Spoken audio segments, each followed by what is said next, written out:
Dead on the spot ang isang senior citizen matapos masalpok ang sinasakyan niyang SUV ng sasakyang minamaneho ng isang menor de edad. Nahuli kamyan sa pagtutok ni James Paulo Yap ng GMA Regional TV.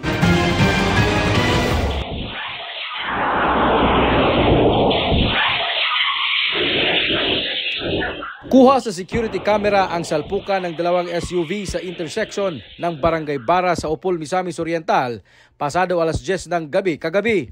Sa lakas ng impact, nagpaikot-ikot ang nabanggang SUV saka ito natumba.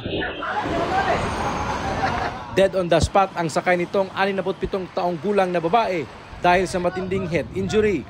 Agad namang dinala sa ospital ang 6 niyang kamag-anak na kasama sa SUV, kabilang ang 3 bata. Naasa sa pinakakilid, dani sa backseat, kilid gid sa pertan, which is dito ang point of impact.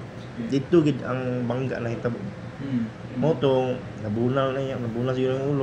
Lumabas sa investigasyon na isang 17 anyos na lalaki ang driver ng nakabanggang SUV na nasa kustodiya na ng kapulisan. Hindi na humarap sa kamera ang naturang driver, pero aniya, hindi umano siya sanay sa naturang kalsada kaya't hindi niya namalayan ang intersection. Sa non-professional driver's license nga iyang gipakita sa MUA, which is authorized naman nga mag-drive sa usa ka private vehicle. Desidido ang pamilya ng biktima na magsampa ng reklamo laban sa nakabanggang driver. Reckless imprudence resulting to homicide and multiple physical injuries ang posibleng kaharapin ng naturang menor de edad na driver. Mula sa GMA Regional TV at GMA Integrated News, James Paulo Yap, nakatutok 24 oras.